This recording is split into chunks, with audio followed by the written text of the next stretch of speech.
প্রিয় ছাত্রছাত্রীরা, আমি মোহাম্মদ রকিবুল হাসান তালুকদার, প্রভাষক ইংরেজি, তোমাদের কাছে পুনরায় হাজির হলাম। ব্যায়াম শাখার ফার্স্ট ইয়ারের গত ক্লাসে যে অংশ করানো হয়েছে তার অবশিষ্ট অংশ বোঝানোর জন্য। আশা করি তোমাদের সবার মনে আছে, আমি গত ক্লাসে তোমাদেরকে টেন্স সম্বন্ধে ধারণা দিচ্ছিলাম। আমি তোমাদেরকে টেন্সটা বাংলায় কিভাবে গঠিত হয়েছে বা বাংলার স্ট্রাকচারটা কি এইটুকুই বুঝিয়েছিলাম। আজ আমি তোমাদেরকে একটি বাংলাকে কিভাবে টেন্সের মাধ্যমে ইংরেজিতে রূপান্তরিত করা যায় আমি সেই বিষয়েই তোমাদেরকে ধারণা দেব। তাহলে আমরা দেখেছি টেন্স তিন প্রকার। একটা হলো প্রেজেন্ট, প্রেজেন্টের চারটি ভাগ: ইনডিফিনিট, কন্টিনিউয়াস,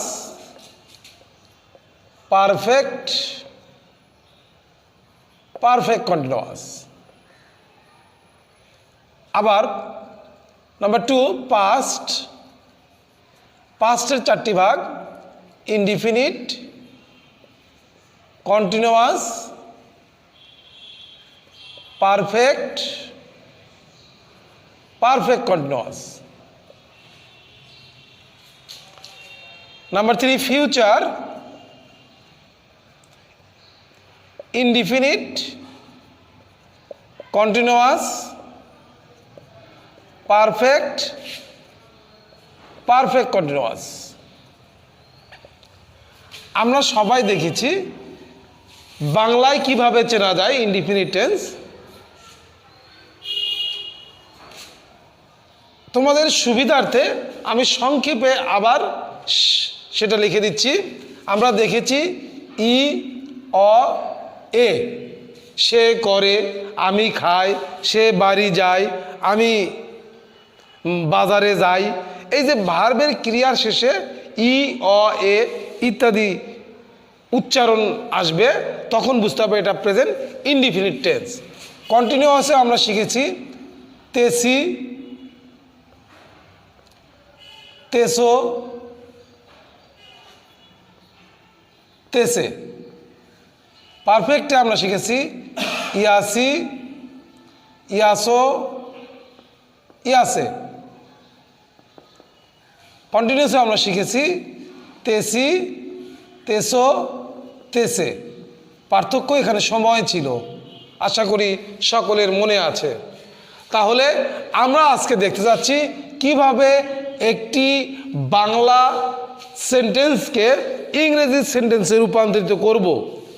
তাহলে ইংরেজি যদি যে সেন্টেন্সটা আমরা বলবো বা লিখব যদি সেটি প্রেজেন্ট ইনডিফিনিট টেন্সের মধ্যে পড়ে, তাহলে আমাদেরকে প্রথমে সাবজেক্ট দিতে হবে, তারপরে V1, তারপরে অবজেক্ট।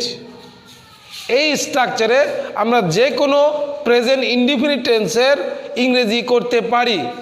আশা করি V1 দ্বারা বোঝানো হচ্ছে সবাই বুঝতে পেরেছো, এখানে ভার্বের রুট ফর্ম বা প্রেজেন্ট ফর্মকে বোঝানো হয়েছে। যদি তাই হয় তাহলে আমরা যদি একটি প্রেজেন্ট ইনডিফিনিট টেন্স মনে মনে কল্পনা করে সেটা ইংরেজি করতে চাই, তাহলে কি আকারটা আসে আমরা দেখি। যেমন আমি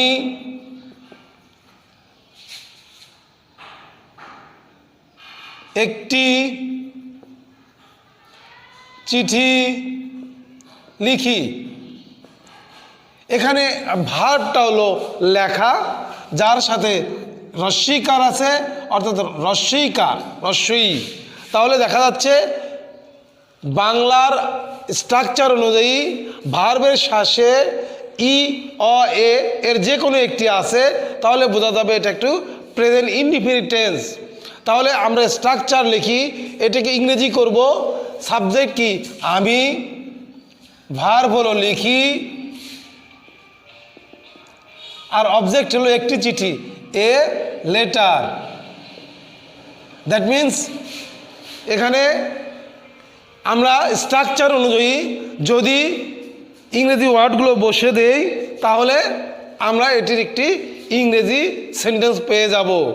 এইভাবেই একটি সেন্টেন্সের বাংলা থেকে ইংরেজি করা হয়, শুধু স্ট্রাকচার অনুযায়ী যদি আমি পার্টস অফ স্পিচগুলো বসাই দেই। ঠিক এমনিভাবে আমাদেরকে কন্টিনিউয়াস টেন্সে যদি কোনো সেন্টেন্সকে ইংরেজি করতে বলা হয় তাহলে আমরা দেব subject plus be verb, that means am, is, are plus ভার্বের সাথে আইএনজি যোগ প্লাস অবজেক্ট। উদাহরণ যদি দেই তাহলে বোঝা যাবে আমি ভাত খাইতেছি, দ্যাট মিন্স খাইতেছি। তাহলে এটা দেখা যাচ্ছে গঠন অনুযায়ী প্রেজেন্ট কন্টিনিউয়াস টেন্স। তাহলে প্রেজেন্ট কন্টিনিউয়াস টেন্সের স্ট্রাকচার কি? Subject I, verb am is are, আইয়ের সাথে বসবে হলো অ্যাম, ভার্বের সাথে আইএনজি, ভার্বটা কি? ইট, ইটিং। অবজেক্টটা কি? বাকি যেটা থাকে সেটাই অবজেক্ট, ইট, রাইস। এই যে কোনো সেন্টেন্স যদি টেন্স আকারে লেখা হয় তাহলেই সেটি একটি ইংরেজি সেন্টেন্সে পরিণত হবে। তাই আমাদের ইংরেজি শেখার পূর্ব শর্ত হলো টেন্সকে সঠিকভাবে নিজের মনের মধ্যে ধারণ করে নেওয়া এবং স্ট্রাকচার অনুযায়ী সেইগুলো প্রয়োগ করলেই আমরা একটি টেন্স ইংরেজি সেন্টেন্স পাবো। অনুরূপভাবে যদি পারফেক্ট কন্টিনিউয়াসের কোনো সেন্টেন্স তৈরি করার প্রয়োজন হয় তাহলে আমরা দেখব সাবজেক্ট প্লাস হ্যাভ অথবা has plus V3, that means ভার্বের পাস্ট পার্টিসিপল প্লাস অবজেক্ট। আবার পারফেক্ট কন্টিনিউয়াসে আমরা সাবজেক্ট প্লাস হ্যাভ বিন অথবা হ্যাজ বিন প্লাস ভার্বের সাথে আইএনজি যোগ প্লাস অবজেক্ট। এখানে এক্সট্রা একটা দিতে হয় সিন্স অথবা ফর প্লাস টাইম, অর্থাৎ সময়টার আগে সিন্স অথবা ফর যোগ করতে হবে। এখন যেমন আমি একটা সেন্টেন্স মনে মনে তৈরি করলাম, আমি কাজটি করিয়াছি, আমি কাজটি করিয়াছি। তাহলে এটা কোন টেন্সের মধ্যে পড়বে? আমরা দেখতেছি করিয়াছি, দ্যাট মিন্স ইয়াসি, ইয়াসো, ইয়াসে। তাহলে এটা বলতেছে প্রেজেন্ট পারফেক্ট টেন্সের মধ্যে। প্রেজেন্ট পারফেক্ট টেন্সের স্ট্রাকচারটা কি? সাবজেক্ট আই, আইয়ের সাথে বসবে হলো হ্যাভ, V3 কাজ করিয়াছি, কাজটি, টি আছে তার মানে এটা কিন্তু ভার্ব নয়, কাজটি। যদি খালি কাজ থাকতো তাহলে ভার্ব হতো। তাহলে করিয়াছি, ইয়াসি এটা হলো ভার্ব। তাহলে আই হ্যাভ করার ইংলিশ ডু, তার সাথে V3 I have done. Object কি বাকি থাকলো? কাজটি, তাহলে দ্য ওয়ার্ক। তাহলে আমরা দেখতে পাচ্ছি যে কোনো সেন্টেন্স ইংরেজি করার সময় টেন্স আকারে যে কোনো সেন্টেন্সই ইংরেজি করা সম্ভব। তাই আমাদের ইংরেজি স্ট্রাকচারটা সঠিকভাবে জানতে হবে। ঠিক তেমনি আমরা পাস্ট ইন্ডিফিনিটের বাংলায় কিভাবে চেনা যায় আমি গত ক্লাসে তোমাদেরকে বলেছিলাম। আজ ইংরেজিতে আমরা দেখব subject plus V2 plus object. শুধু এইটুকু মনে রাখতে হবে। কন্টিনিউয়াসে আমরা দেখব সাবজেক্ট প্লাস অ্যাম, ইজ অথবা আর প্লাস ভার্বের সাথে আইএনজি যোগ প্লাস অবজেক্ট। পারফেক্টে অনুরূপভাবে আমরা subject plus had plus V3 plus object. Perfect কন্টিনিউয়াসে subject plus had bin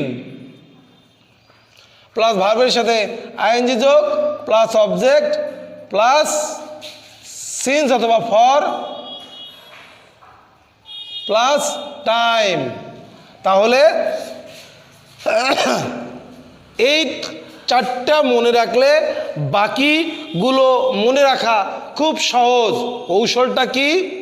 past মানেই আমরা জানি V2, অর্থাৎ ভার্বের পাস্ট ফর্মকেই আমরা আসলে পাস্ট টেন্সে রূপান্তরিত করছি। পাস্ট টেন্স মূল কাজই হলো ভার্বকে পাস্টে রূপান্তরিত করে সেন্টেন্স তৈরি করা। যদি তাই হয় তাহলে আমরা দেখব এই ভার্বটা শুধু V2 যদি করে দেই তাহলেই আমাদের পাস্ট টেন্স মনে লেখা সম্ভব। সাবজেক্ট V1 এর জায়গায় শুধু V2 দেব। এম ইজ আর এর পরিবর্তে এর পাস্ট টেন্স কি? ওয়াজ ওয়ার লিখে দেব। এম ইজ আর এর পরিবর্তে আমরা ওয়াজ ওয়ার লিখে দেব। হ্যাভ হ্যাজ এর পাস্ট কি? আমরা হ্যাড লিখে দেব। আর হ্যাভ বিন অথবা হ্যাজ বিন এর পাস্ট আমরা হ্যাড বিন লিখে দেব। তাহলে দেখেন, শুধু আমরা যদি ভার্বের প্রেজেন্ট ফর্মগুলোকে পাস্ট ফর্ম করে দেই তাহলেই আমরা পাস্টের স্ট্রাকচার পাবো। তাহলে যদি পাস্টের স্ট্রাকচার এরকম হয় তাহলে আমরা পাস্ট দিয়ে যদি কোনো সেন্টেন্স তৈরি করতে চাই তাহলে আমরা দেখতে পাবো যে আমি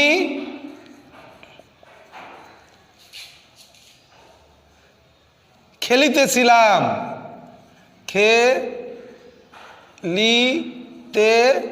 খেলিতেছিলাম। তাহলে আমরা জানি এটা কোন টেন্স? এই যে তেছিলাম, এই যে আমরা পাবো পাস্ট কন্টিনিউয়াসে। পাস্ট কন্টিনিউয়াসের স্ট্রাকচার কি? সাবজেক্ট আই, ওয়াজ অথবা ওয়ার, ওয়াজ, খেলিতেছিলাম খেলা, খেলার ইংলিশ কি? প্লে। স্ট্রাকচার অনুযায়ী তার সাথে আইএনজি যুক্ত হয়ে যাবে। তাহলে আমরা পাস্ট কন্টিনিউয়াসের একটি সেন্টেন্স পেয়ে গেলাম। দ্যাট মিন্স আমরা বাংলাগুলোকে যদি ইংরেজি স্ট্রাকচারে বসাই দেই তাহলেই সেইগুলো ইংরেজি সেন্টেন্সে পরিণত হয়ে যাবে। ঠিক একই রকমভাবে আমরা যদি ফিউচার করি, ফিউচার টেন্সকে কোনো সেন্টেন্স গঠন করতে চাই, ঠিক এখানে যে ভার্বগুলো আছে সবগুলোর সাথে বা পূর্বে শ্যাল অথবা উইল লাগাই দিলেই এই স্ট্রাকচার তৈরি হয়ে যাবে। যেমন সাবজেক্ট শ্যাল অথবা will plus V1 plus object. That means এই V1 এর আগে আমরা শ্যাল অথবা উইল লাগাই দিলে ফিউচার ইনডিফিনিট পাবো, কন্টিনিউয়াস। এই যে এম ইজ আর বাদ দিয়ে আমরা শ্যাল বি বা উইল বি লাগাই দেব। সাবজেক্ট প্লাস শ্যাল বি বা উইল বি প্লাস ভার্বের সাথে আইএনজি প্লাস অবজেক্ট।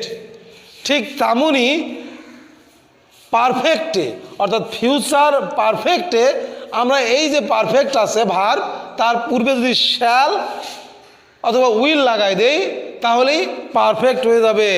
যেমন সাবজেক্ট প্লাস শ্যাল হ্যাভ বা will have plus V3 plus object. ঠিক তেমনই পারফেক্টেও এই শ্যাল হ্যাভ হ্যাজের পূর্বে শ্যাল অথবা উইল লাগাই দিলেই পারফেক্ট কন্টিনিউয়াস হবে। Subject plus shall have been অথবা উইল হ্যাভ বিন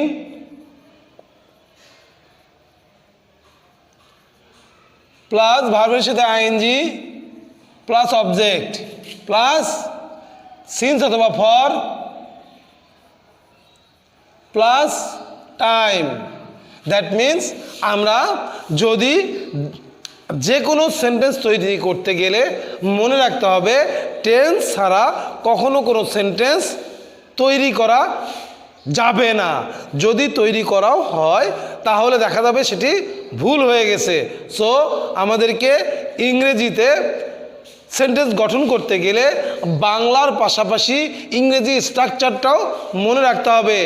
মনে রাখতে হবে যে তার নিজের ভাষায় সঠিক জ্ঞান থাকবে না, সে বিদেশি ভাষাও সঠিক ভালো মতো জ্ঞান অর্জন করতে পারবে না। তাই আমাদেরকে ইংরেজি ক্লাস হলেও আমাদের বাংলা না জেনে সেটাকে ইংরেজি করা সম্ভব হবে না।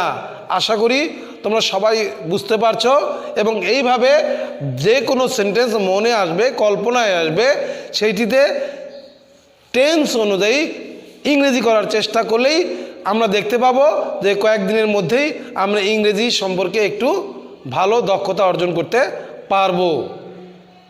আশা করি সবাই ভালো থাকবে এবং ভালো মতো পড়াশোনা করবে, এই আশায় সবাইকে ধন্যবাদ। আসসালামু আলাইকুম।